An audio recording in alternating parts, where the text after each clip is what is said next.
como se ela não tivesse poder de agência, como se enquanto sujeito na sociedade, ela não fosse alcançar o que se espera da humanidade. Espero também que tenha feito sentido. Tá tudo bem aqui? Vou passar um segundo vídeo, que é um vídeo feito pelo Conselho Regional de Psicologia de São Paulo. Ele conta, é um documentário que conta a história da psicologia e as relações raciais. Vai falar desde o começo da organização da psicologia, da forma como olhava-se para as pessoas negras e indígenas e o que nós estamos fazendo atualmente. Esse vídeo ele é um pouquinho mais longo, deve ter quase 2 minutos, 1 minuto e um pouquinho, e traz algumas pessoas importantes dessa história. Eu vou passar e a gente comenta depois, tudo bem? De 90, com os estudos da professora Iraí Carone, da professora Maria Aparecida Bento, da professora Edith Pisa, um giro nesses estudos que vai começar a investigar o tema da branquitude, a identidade étnico-racial da pessoa de cor de pele branca. Um livro sobre branquitude, ele começa a se desenhar na minha cabeça quando eu estava fazendo o meu mestrado e lia muito sobre o que Florestan Fernandes escreveu, e ele diz que a escravidão deformou a personalidade do negro, mas ele não fala nada sobre a personalidade do branco. Assim, mas o Florestan Fernandes, ele é bárbaro, ele é um dos intelectuais que a gente mais respeita, e eu me perguntava como é que ele não se atentou, não escreveu sobre a deformação da personalidade do branco. Porque se a escravidão deforma a personalidade do negro, imagina a do branco que foi escravizador.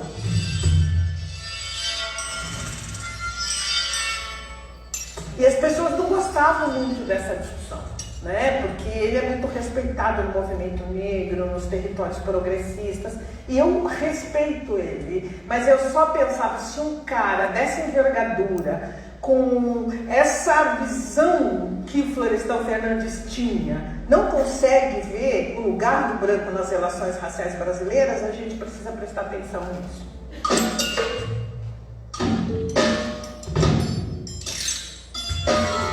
O que se deve ter em vista é que a branquitude, ela aparece como forma de perceber o mundo. Logo, isso também aparece na ciência psicológica. O olhar sobre o mundo, ele é produzido a partir da branquitude.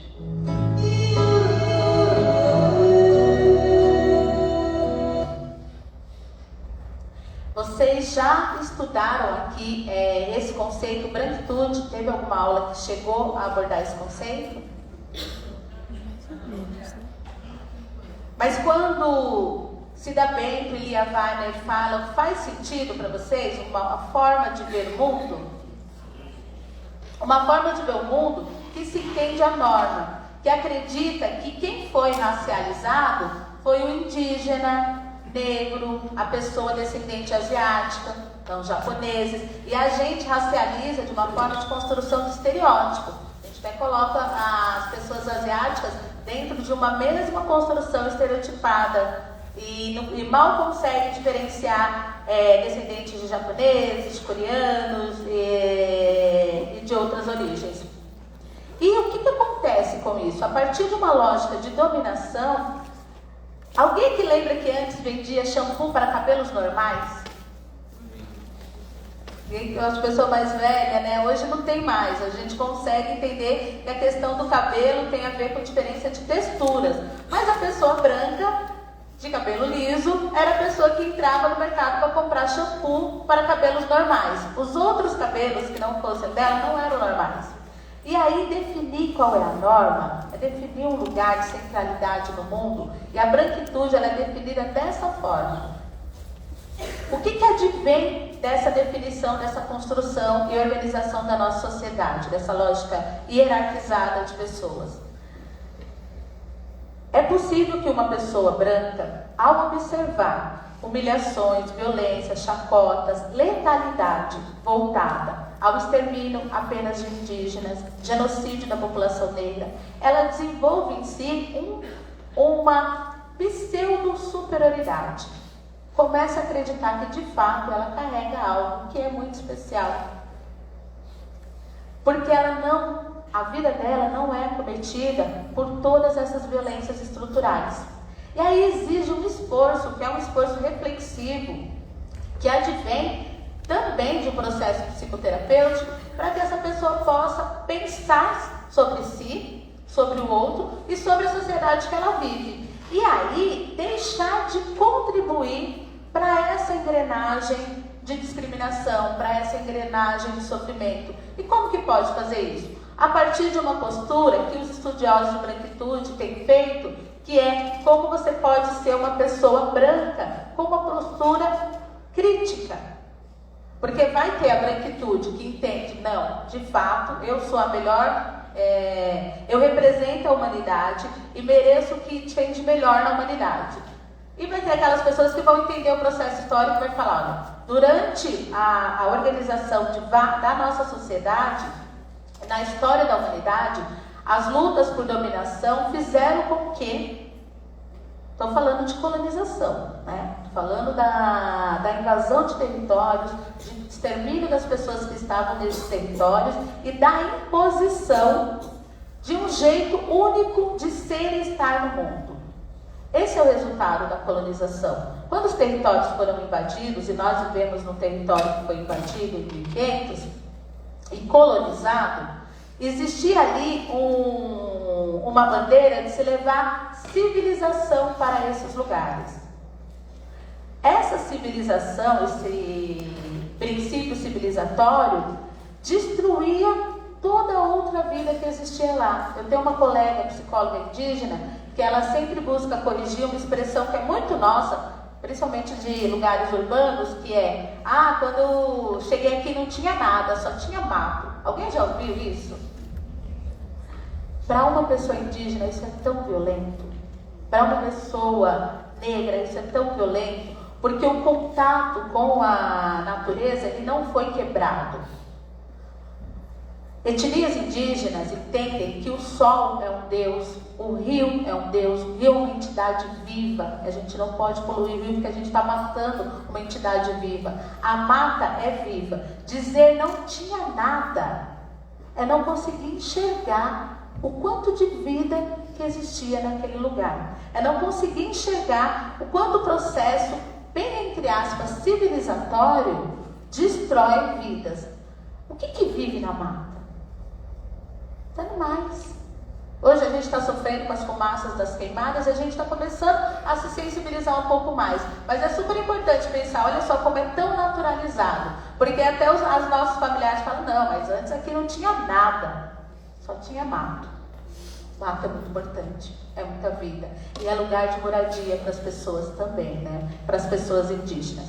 Então, pensar a branquitude é importante, porque quando nós atendemos a gente vai precisar atuar de uma forma que promova uma conscientização para a mudança da sociedade. Tem um texto que eu gosto muito, que é do Martim Baró. O nome desse texto é O Papel do Psicólogo. Não sei se alguém aqui já leu. Ele diz no finalzinho, mais ou menos assim: se a gente serve para alguma coisa nessa sociedade, é para promover conscientização. E a partir do que o Martim Baró está falando isso? Ele está falando isso a partir de Paulo Freire. Paulo Freire pega o conceito de conscientização e desenvolve, dizendo que é importante que a pessoa ela se torne protagonista da própria história. Que ela entenda por que existe aquela comunidade daquele jeito e com aqueles hábitos. Então, quando a gente consegue, junto no atendimento da pessoa, enumerar os processos que estão envolvidos na vida dela e da comunidade dela, ela consegue se conscientizar historicamente de quem ela é e do que isso significa. Para o Martim Baró, esse é o fazer da psicologia. E nessa conscientização, a gente pode ir substituindo processos violentos de vida por processos que sejam mais respeitosos e humanizados. Então, aos poucos, por exemplo, atendo uma família, entendo que naquela família tem violência de gênero, tem racismo, tem violência sexual. Como é que eu faço o processo de conscientização e de mudança e de transformação? Tem pessoas Tem uma ONG que eu indico para você, que é organizada por uma psicóloga também, da região amazônica, chama Filhas do Boto Nunca Mais. O que significa isso? Significa mexer numa história do folclore brasileiro para desnudar a violência sexual intradoméstica que acontece e que é escamoteada pela lógica e pela lenda do boto. Faz parte da vida de São Paulo? Não faz. Faz parte da vida do Brasil e tem incidência da psicologia muito bacana para que a gente consiga modificar isso, conscientizar e modificar. Bem, e aí o vídeo chega lá no ano 2000, o que a gente tem feito? No início do ano 2000, essa foi a nossa campanha uma campanha nacional de direitos humanos. É uma campanha que faz um diagnóstico de um sofrimento, mas para a psicologia ela não propõe uma ação imediata. Ela diz assim, em letras bem pequenas, eu tenho muitas críticas a esse cartaz, né? Mas diz, olha, preconceito racial humilha, a humilhação social faz sofrer. Depois, ali nas letrinhas pequenas, tem algumas coisas. Olha, Campanha Nacional de Direitos Humanos, dos Conselhos de Psicologia e algumas frases. Todo ser humano tem direito a não sofrer desnecessariamente. O racismo é um mal social que viola direitos constituídos e agride subjetivamente, humilhando os atingidos. A humilhação produz sofrimento e medo. Nem o homem ou mulher poderá ser livre se predominar o medo. A humilhação constitui risco à saúde. É uma ação de dominação e poder que produz a exclusão. Racismo, 2 pontos. Ajude a combater esse mal. Diga não à discriminação. Seja ético. Diga não à humilhação. Então, diagnóstica, essa campanha ela faz diagnóstico, olha, as pessoas que sofrem racismo, elas se sentem humilhadas e a humilhação ela faz sofrer. Mas enquanto psicólogas e psicólogos, mesmo que tenha a afirmação seja ético e diga não à discriminação, não diz como é que a gente faz isso. Mas isso foi em janeiro do ano 2000. Nesse ano, 2 psicólogos importantes, um é de Brasília, Edmar Carusca, e uma do Pernambuco, Jesus Moura. Jesus Moura é uma psicóloga negra muito importante para a gente pensar a discussão das relações raciais na psicologia. Eles escrevem uma carta para o Conselho Federal de Psicologia dizendo, olha, a campanha é muito boa, mas a gente precisa ter uma regulamentação. Porque é isso que o Conselho Federal de Psicologia faz. Ele cria as regulamentações que a gente tem que seguir. Se a gente não seguir, nós podemos ser processados, podemos, nesse processo ético, até perder a nossa identidade profissional, sermos caçados.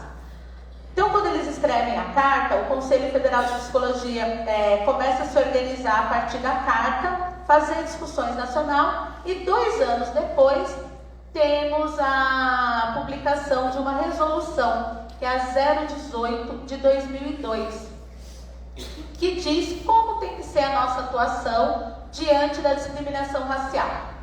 O primeiro artigo fala o seguinte, é dever ético de psicólogas, lá naquele período só falavam psicólogos, mas a gente sabe que é importante desinvisibilizar as mulheres na profissão. Nós somos 79%. De 539 mil psicólogas brasileiras, 79% são mulheres. Então é importante que a gente consiga mostrar esse dado. Então é dever ético das psicólogas e dos psicólogos utilizar o conhecimento para o fim da eliminação, para a eliminação da discriminação racial. Significa dizer o seguinte, o que a gente aprende em 5 anos de graduação, nos anos seguintes de pós-graduação, é o nosso dever utilizar esse conhecimento para eliminar a discriminação racial no nosso país. Então, se eu aprendo sobre pessoas, se eu aprendo sobre como essas pessoas funcionam, sobre a diversidade dos seus comportamentos, das suas personalidades, eu tenho o dever de utilizar isso pelo fim da discriminação. Os artigos seguintes vão dizer o que a gente não pode fazer. E o que a gente não pode fazer? A gente não pode participar de programas, de eventos que tenham um cunho racista. isso é proibido, ainda bem. Até porque racismo é crime, né? Nem deveria ter essa resolução, mas vai dizendo também de uma parte de conscientização que ainda nos falta. Nós não podemos utilizar testes racistas. Eu acho super interessante esse artigo, porque só tem a proibição de algo que existe. Só estou proibida de utilizar um teste racista porque existiu um teste racista na nossa história. A gente não pode ser nem omisso e nem conivente diante do crime de racismo. E aí, gente, na prática, quando a gente está escutando, mas aí eu estou atendendo uma pessoa racista, o que eu faço? Eu saio correndo, para não ser omissa nem conivente, eu levanto e vou denunciar, procuro uma delegacia racial e faço a denúncia? Não necessariamente, porque a gente tem no artigo 9º do nosso Código de Ética, falando que nós somos comprometidos com o sigilo das pessoas, das coletividades e das instituições. No 10 diz o seguinte: esse sigilo ele pode ser quebrado a partir da avaliação do melhor dano. Posso trazer exemplos aqui. Estou atendendo uma criança que está sofrendo violência sexual. Eu continuo ouvindo isso e tentando cuidar dela, ou eu faço alguma coisa? Eu respeito o sigilo ou eu quebro o sigilo?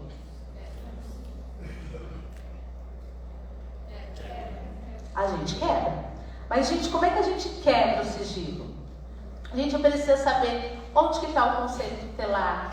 A gente precisa saber qual é a rede de proteção. A gente precisa conhecer qual a rede de proteção da criança e do adolescente que a gente pode denunciar. A gente vai buscar alguma ação de levar o encaminhamento dessa denúncia. Isso que é importante. Conhecer a rede de atendimento. Eu sou do Santo André, do ABC, e a gente teve uma situação que ficou muito famosa, apareceu no Fantástico, um período, que era um clube lá em São Bernardo, que mais de 40 atletas denunciaram que eram violentados sexualmente pelo treinador. Eles tinham contado isso para a psicóloga. E a psicóloga não tomou nenhuma ação em relação a isso, ela não protegeu esses atletas que eram adolescentes. A matéria sai no Fantástico no domingo. Na segunda-feira ela foi no conselho, lá em Santo André, na Sub-7, pedir orientação ética. Em que momento que ela deveria ter pedido essa orientação? É antes. E aí, de fato, quando não dá para ser psicóloga e psicólogo, se eu não entender a sociedade que eu vivo, se eu não conseguir reconhecer que existe racismo, machismo, misoginia, LGBTfobia, eu não vou conseguir oferecer um bom atendimento. Uma mulher adulta sofreu violência sexual, é direito dela interromper a gestação, que é uma consequência dessa violência. Se eu estou atendendo essa mulher, eu preciso saber disso, para informá-la, para dizer, olha, você tem direito ao abortamento legal, para encaminhá-la nesse serviço. Porque se eu fico passivamente fazendo uma escuta ativa, as consequências daquela violência que ela conseguiu contar para mim, e provavelmente não tenha contado para outras pessoas, elas irão se desdobrar.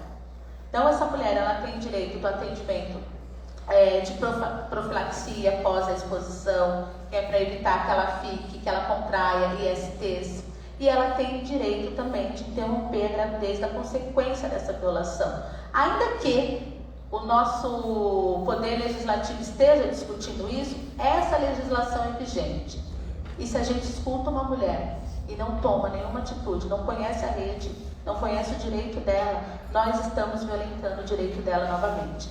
Tudo isso acontece em relação ao racismo. Pessoa sofreu uma violência racista, uma discriminação no ambiente de trabalho, no ambiente escolar, chega para a psicóloga e fala, e aí a psicóloga não tem uma escuta sensível ao que aconteceu. E tenta direcionar dentro de uma lógica, tem uns textões aqui que depois vai ficar para vocês, dentro de uma lógica de diagnosticar apressadamente isso, como complexo de inferioridade, como uma paranoia persecutória. Será que isso aconteceu mesmo? Será que não é da sua cabeça? Será que não é você que se sente assim?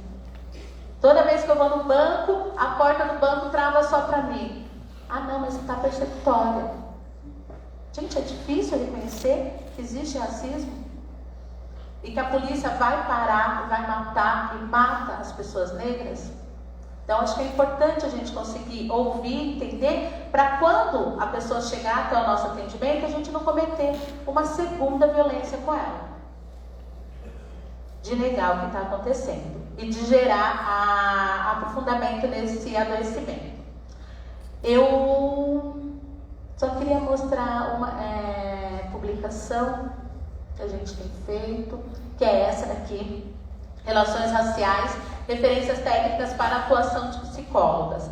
Nessa referência, que ela foi produzida em 2017 pelo Centro de Referências de Políticas Públicas. O Centro de Referência de Políticas Públicas, ele existe, foi criado pelo Conselho Federal de Psicologia para dar conta de uma demanda que é muito nossa. Nós fazemos a formação e quando a gente vai para a política pública de assistência social, de saúde, de educação, a gente tem uma fala, e eu já vi isso, Camille, quando me apresentou, ela falou, a Ivani foi coordenadora do CRAS lá em Santo André. É verdade. O que acontecia lá no CRAS? Chegava uma psicóloga nova que tinha passado no concurso, eu ia recebê-la com um sorriso de orelha a orelha. Eu amo a psicologia mudou a minha vida. Havia uma colega para trabalhar com a gente. Essa psicóloga chegava e falava assim, mas eu não sei fazer isso. Eu não aprendi a fazer isso. Porque ela tinha estudado para passar no concurso, e passou, e na hora que chega no CRAS, que é uma equipe interdisciplinar, que o atendimento é ir na casa das pessoas, é atender as pessoas que recebem os programas socioassistenciais, é trabalhar com gente que atende Bolsa Família, a psicóloga olhava para mim e falava, não sei fazer isso. E o sorriso que eu tinha de orelha a orelha, ele murchava na hora. Porque a gente só foi para a política de assistência social porque profissionais, professores de psicologia, na década de 80, tiraram a psicologia dos laboratórios e foram para as comunidades. Vocês já estudaram sobre psicologia comunitária?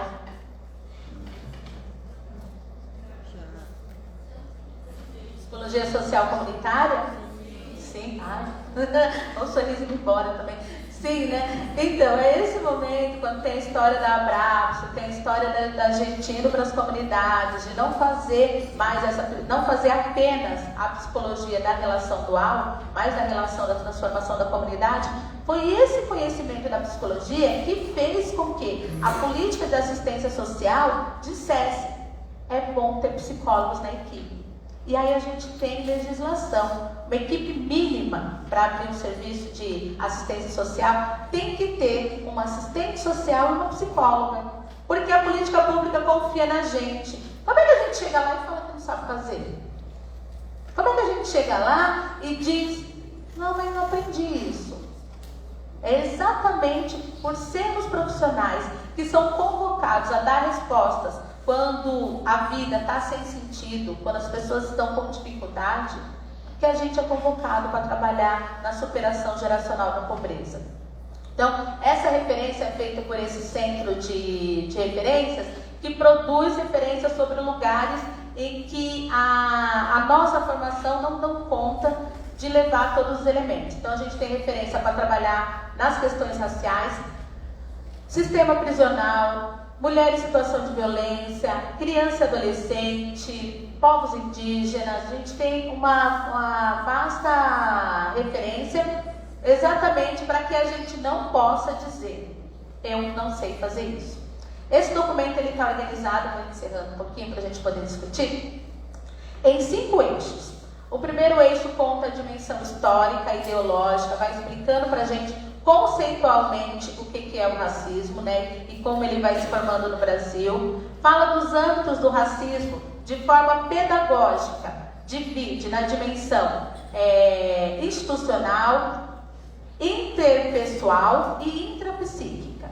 Então, existe nas instituições, existe nas relações das pessoas e existe dentro da própria pessoa, seja ela uma pessoa branca ou negra, indígena ou asiática. Existe dentro dela.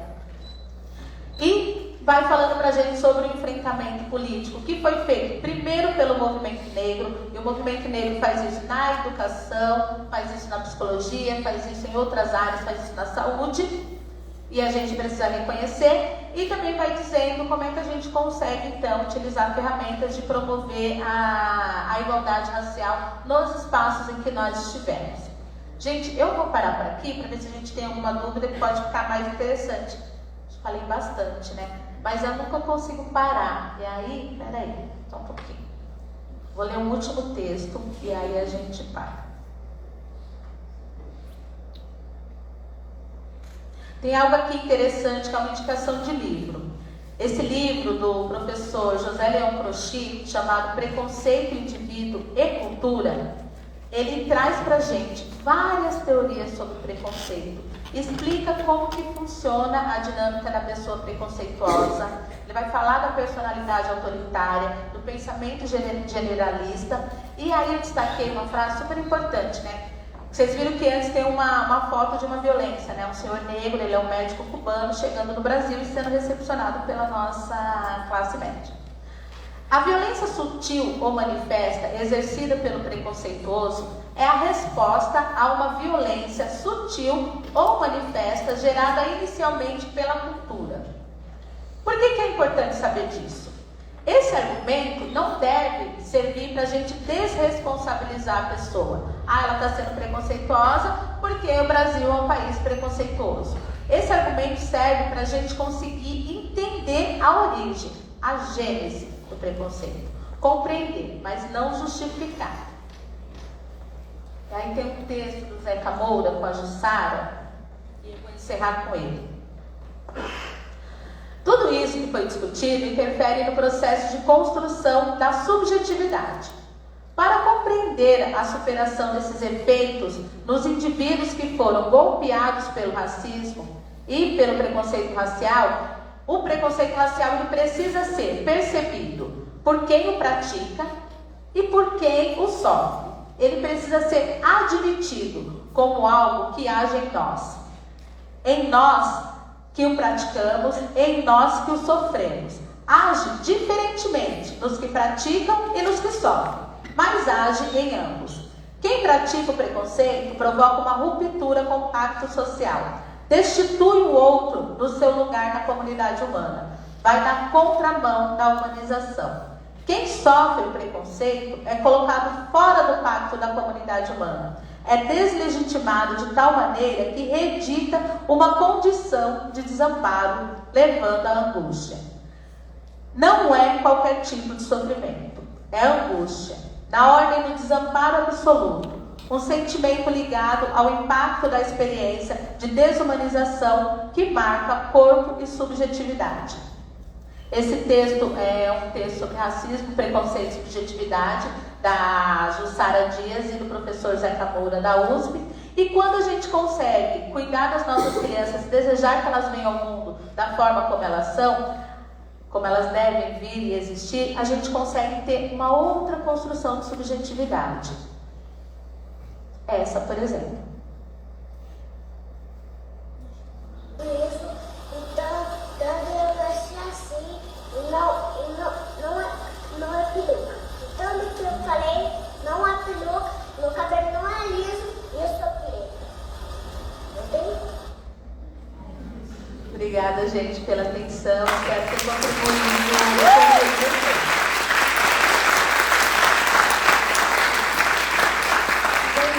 Muito obrigada pela essa palestra incrível. Eu tenho uma pergunta do Forms, depois a gente passa para a plateia, tá bom? Alguém perguntou se você poderia indicar alguma leitura sobre o assunto. Eu vou indicar a mesma leitura que apareceu no vídeo. O professor Alessandro Campos, ele é o único professor negro do Instituto de Psicologia da USP. Né? E ele indica o Psicologia Social do Racismo, que foi organizado pela Iraí Carone e pela Cida Bento. O que tem lá que para mim é magnífico? Tem um capítulo 2, que a Cida Bento fala sobre branqueamento e branquitude no Brasil. E ela vai trazer algumas especialistas que falam, antes de virar... Está muito na moda o termo antirracista, né? Está bem conhecido, está bem explorado. Antes da Angela Davis vir no Brasil e dizer que não basta não ser racista, é preciso ser antirracista, a Cida Bento traz algumas psicólogas estadunidenses que falam sobre o desenvolvimento da identidade branca não racista, que passa por algumas etapas. Eu vou tentar falar bem rapidinho. Primeiro é o contato com as pessoas negras e com o seu próprio estereótipo. É aquele momento que a pessoa branca fala assim, ao conhecer uma pessoa negra que ela admira, ela fala, nossa, você é tão diferente dos outros negros. Que negros? Aquele que estava no imaginário do estereótipo dela. Quer conhecer uma pessoa negra bonita, inteligente, agradável, mais estudada que ela fala, nossa, é tão diferente dos outros negros, desse que foi construído. Nas etapas da subjetividade, tem uma delas que a pessoa ela vai entrar no momento de desequilíbrio e reequilíbrio, que é entrar em contato com a história da violência, da atrocidade do crime de racismo, da escravização. E aí, gente, isso pode gerar na pessoa branca um incômodo, um desconforto de lidar com essa herança do seu grupo racial. E aí a gente tem uma preocupação muito grande, porque nesse momento a pessoa ela pode desistir de entender as relações raciais, porque incomoda, fere o ego dela, ela se sente mal, ela se sente envergonhada, ela não quer falar sobre o assunto. E aí a gente perde uma pessoa que poderia contribuir para uma sociedade mais igualitária. Se essa pessoa permanece querendo fazer esse esforço, entendendo essa história, apesar do desconforto e da ferida narcísica, a gente consegue um ganho muito importante para a sociedade, que é alguém que está implicada com uma sociedade antirracista e alguém que as pessoas negras possam confiar. Porque para nós, pessoas negras, é uma ambivalência muito grande. Admirar, gostar, estabelecer relações de afeto, de amizade, de intimidade com pessoas que fazem parte do grupo dos nossos algozes. Então é importante a existência de pessoas brancas não racistas para que a gente também possa ter existência de relações que sejam possíveis, serem saudáveis. Então eu indico Psicologia Social do Racismo, ele foi publicado a primeira vez em 2002. Muito obrigada. A plateia tem alguma pergunta? Oi, bom dia. Eu sou Leonardo, aluno do 3º semestre de Psicologia. Eu não tenho uma pergunta propriamente, mas eu queria fazer um comentário. Primeiramente, agradecer pela sua palestra. Desculpa a palavra, mas sua palestra foi do caralho, tá ligado? E o meu comentário é o seguinte, eu acho que a sua palestra foi extremamente importante e a UNIP e todas as instituições que têm curso de psicologia e outros cursos têm que trazer cada vez mais pessoas para falar sobre isso, temos que ter mais palestras sobre isso, mas não apenas palestras, congressos, etc. A gente tem que ter isso dentro da nossa grade também. Eu, por exemplo, acho um absurdo a gente ter uma matéria como Relações Étnico-Raciais no Brasil em EAD. É uma matéria que tem que ter discussão em sala de aula, é uma matéria que tem que ter um contato humano, como você falou, né? Você trouxe uma fala que eu achei muito importante, de que nós, como psicólogos, nós temos que usar nosso conhecimento em trabalho para acabar, né, com a discriminação, não só racial, né, mas como machismo, capacitismo, todos esses outros, digamos assim, entre aspas, ismos que a gente tem, que são um problema na nossa sociedade. A gente tem que ter esse tipo de discussão em sala de aula, a gente tem que ter esse contato, debates, esse tipo de coisa, sabe? Então, de novo, só agradecer sua palestra, que eu achei muito boa. Parabéns pelo seu trabalho.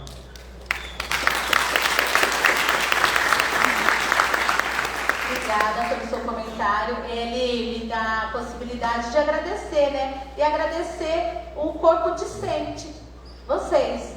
Porque quem me procura foi o Gabriel, é um estudante, e aí tudo que está acontecendo aqui é a organização dos estudantes, e de fato a gente precisa fazer a crítica. Como é que eu vou aprender algo tão importante para a sociedade que eu vivo, de uma forma eletiva e apenas em EAD? Nós falávamos sobre Libras. Libras é extremamente importante, mas, gente, é um desafio quase que impossível de aprender Libras online. É muito difícil. É muito difícil. A gente precisa da sala de aula. E aí contar para vocês, o conselho, nosso conselho regional, a vice-presidente é uma psicóloga surda, só que ela é bilíngue, então ela é oralizada também. E ela tem ensinado para a gente coisas muito importantes sobre como que a gente fala rápido demais para a tradução, como que às vezes a gente coloca sentimentos de uma forma que deixa as pessoas surdas muito confusas, deixa o intérprete, ainda que a gente garanta o intérprete, a gente cria um monte de barreira. E aí acho que a sua provocação ela é excelente. Como é que a gente traz para o vivencial? A psicologia ela tem defendido que só se faz psicologia com presença. E a gente tem conseguido segurar uma briga muito feia que acontece no cenário nacional das profissões que já foram totalmente para o EAD. A gente está brigando todos os dias nos GTs com o governo para dizer, olha, psicologia não, e ainda a gente busca parceria com quem já foi totalmente para o EAD, dizendo dos danos que aquela categoria profissional teve, do quanto, qual o problema do EAD? Ele promete para a gente uma formação acessível. Todo mundo vai poder fazer a partir do lugar que ela está. Aí o Brasil tem regiões amazônicas, as pessoas vão poder estudar. Gente, não é verdade. Não é verdade. Estudar dentro de casa, estudar sem o suporte, estudar sem a troca humana, vai fazer com que a gente produza um fracasso universitário. As pessoas elas vão entrar, elas vão pagar o curso, elas vão tentar, elas vão se esforçar dentro da lógica dela de trabalho e elas não vão conseguir. E no final a culpa vai ser de quem? Delas, que não se esforçaram bastante para... Gente, quando a gente está sentado, quando a gente vai ler em casa um livro, você lê uma página e você não entendeu nada. Continua o papo. É super difícil, a gente nunca sabe. Porque conhecimento desequilibra, gente. Então isso precisa ser vivido numa experiência mais universal, que a gente olha para a pessoa do lado e fala, tem isso? A pessoa fala, tem eu. E aí a gente possa trocar com outra pessoa. Fazer isso sozinho é uma irresponsabilidade do nosso governo. Mas a gente, por enquanto, está segurando, isso é importante. Espero que, para além de segurar a formação, entendendo que psicologia se faz com presença, a gente possa ter o conhecimento das relações étnico-raciais e Libras com presença também. Tem mais uma pergunta?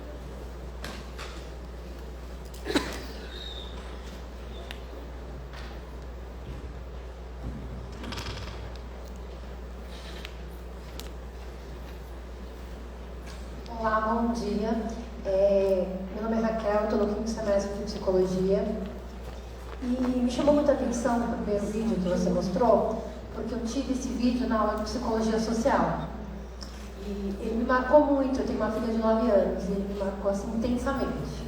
E eu procurei para minha filha literatura infantil antirracista. E eu percebo que, infelizmente, ainda não há, melhorou muito, mas ainda não há tantos livros infantis, né, para que a gente consiga melhorar essa identidade das crianças também, né, porque minha filha estuda numa escola particular e na sala dela não tem crianças negras. E isso abriu muito a minha reflexão a esse respeito. Então eu comprei pela Menina de Laço de Fita, Agora, Demicida, comprei alguns livros e eu quero que a minha mentalidade seja mudada junto com a dela também. Né? Porque é muito importante essa reflexão, de passar essa reflexão. O que você vê dessa questão da literatura infantil? A literatura infantil tem uma indicação que é que o Sandra Oliveira, ela é uma doutora em psicologia e ela produz, por exemplo, você comprou Menina Bonita do Laço de Fita, né? Aqui o Sam tem Black Power de Taiwan. É uma maravilha. E agora ela fez o outro também do Aqui. E ela tem uma vastidão de literatura infantil, peças de teatro e tudo mais. Mas o que aqui o Sam tem? Gente, ela foi recentemente naquele programa Provocações que o TAS está apresentando. Então é uma pessoa importantíssima para a gente conhecer. Porque ela é da área da educação, juntou educação e psicologia. Ela conta uma história que aconteceu lá pertinho de onde eu moro, em Diadema. Ela era área de educação, e ela foi chamada para uma sala de aula porque o menino estava dando muito problema na sala de aula e a professora deu uma solução que a educação entendeu, a diretora entendeu que não era razoável. O que aconteceu? Essa é uma das histórias, né?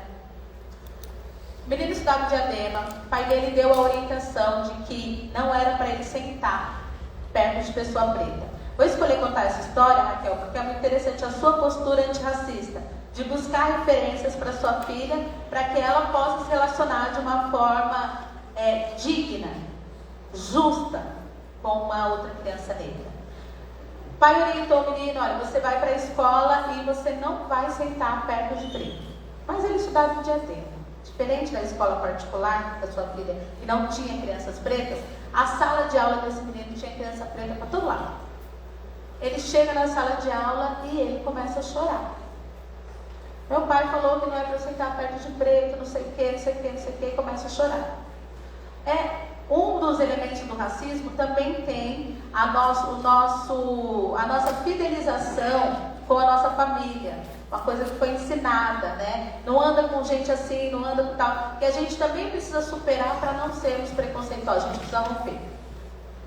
O que a professora faz? Ela pega essa criança e conversa com ela e fala, olha, não tem problema nenhum, são seus amigos, não vai acontecer nada, vou conversar com seu pai, vai ficar tudo bem?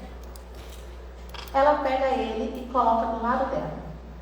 Ele senta e ela fica 3 meses dando aula com aquela criança do lado dela, para não sentar perto de nenhuma criança preta. Qual a justificativa dessa professora? Ele é tão bonitinho, ele é um anjinho, e a gente sabe quais são as crianças que parecem, se aproximam de uma aparência angelical. E aí na intervenção foi muito difícil, porque de fato essa professora ela não conseguia perceber que o que ela fez reforçava o preconceito, reforçava a discriminação. Ela não tinha nenhum letramento racial e ela entendia que a postura dela protegia aquela criança que ela viu chorando no primeiro dia de aula. Mas ao proteger uma, ela atacava, violentava, destruía subjetivamente tantas outras. Então é um desafio. Aqui o Sam tem uma história também, são histórias públicas, e ela é uma pessoa bem midiática, depois vocês puderem acompanhar, é que o Sam com K. De um menino que levaram ele para conversar com ela. Aí o Sam trouxe meu filho para conversar com você porque ele está passando por uma situação na escola. E ela pergunta, o que está acontecendo? Ele fala assim, professora, os meninos a mãe diz, olha, ele está tomando 3 banhos por dia, não consigo mais controlar ele. Aí ela fala, por que você está tomando banho? Porque os meninos da minha sala de aula dizem que eu fedo e eles não querem brincar comigo. E eu não fedo, professor, eu tomo banho todo dia, 3 vezes eu tomo banho. Aí eles falam para mim que eu tenho chifre. Quando eu chego em casa, eu vou olhar no espelho, eu não vejo chifre. Eu passo a mão, professora, eu não vejo chifre. Será que o chifre se esconde de mim quando eu chego em casa? Vocês conseguem perceber camadas de geração de adoecimento psíquico? De confusão de realidade? Crianças que dizem para ele que ele tem um cheiro que ele não tem. Que ele tem uma aparência física que ele não tem. E ele passa por isso na escola, chega em casa, não vê aquilo que as pessoas estão dizendo, mas qual é a realidade? É a que ele percebe? Ou é a que está todo mundo falando? Porque eu não sei, gente, se todo mundo começar a falar para mim que está conseguindo ver uma coisa em mim que eu não vejo, eu também vou desconfiar de que aquilo existe, que todos vocês veem como eu não. Então, acho que é uma indicação bacana, vale muito a pena conhecer aqui o Sam, assistir os vídeos e levar para casa também.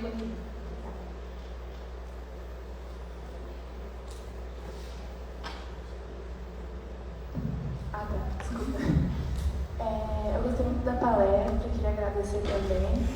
E eu queria comentar uma coisa, também é uma pergunta, é mais um pedido para você falar sobre. Porque quando a gente fala de psicologia e racismo, eu acho que é muito importante também a gente prestar atenção no fato de que a psicologia é uma ciência e, infelizmente, a ciência é uma coisa que anda muito elitizada. Sempre foi muito elitizada E a gente, enquanto pessoas dentro de uma universidade que estão tendo esse acesso, eu acho que é muito importante a gente reconhecer isso. E sendo elitizada também reproduz muito racismo. E eu achei interessante que você comentou sobre aquela resolução que parece desnecessária, até falar que não pode aplicar testes racistas. E eu achei interessante que você falou isso, porque muitos dos testes que a gente conhece, que a gente estuda, que a gente trabalha, ainda são pontuados em pesquisas que são muito fechadas para um público extremamente masculino, extremamente branco, extremamente neurotípico. E eu acho supostamente hétero. Supostamente hétero, cisgênero. Isso é muito... Enfim.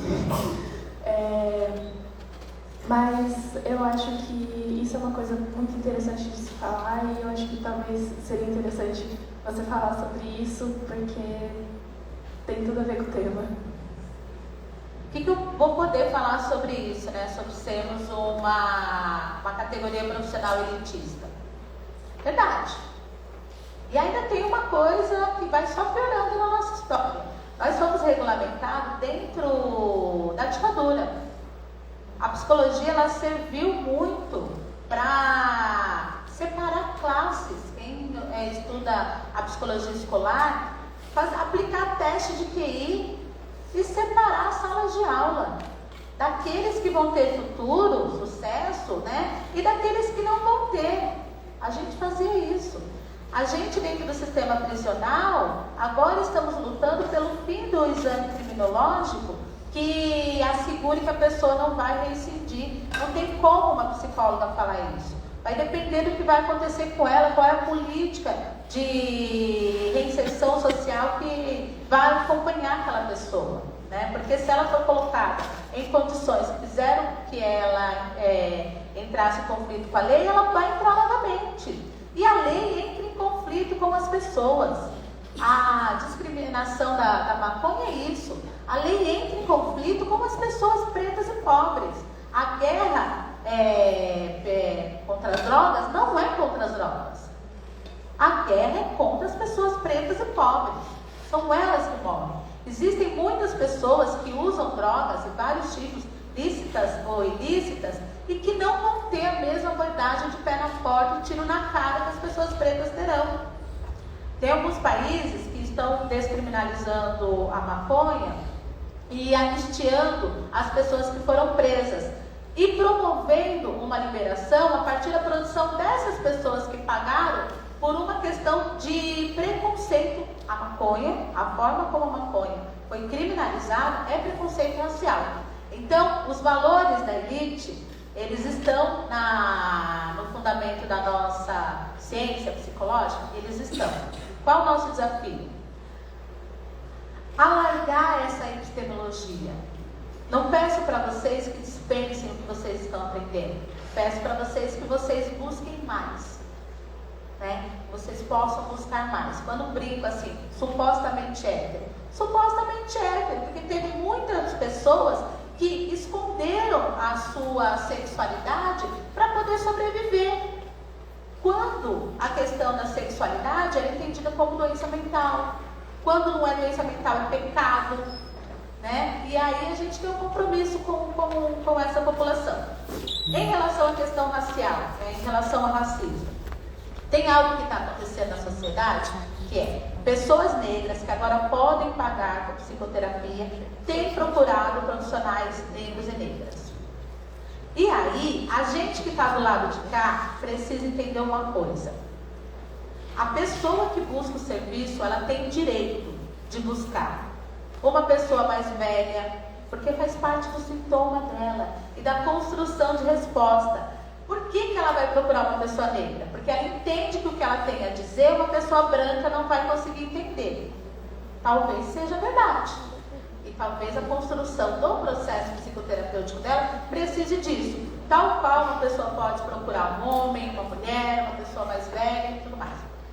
Mas qual é o nosso dever ético? Nós temos que estar preparados para atender todas as pessoas. Nós temos. Mesmo que chegue no limite que a gente vai precisar encaminhar, mas o acolhimento nós devemos ser capazes, habilitados de fazer para todas as pessoas. Todas as pessoas.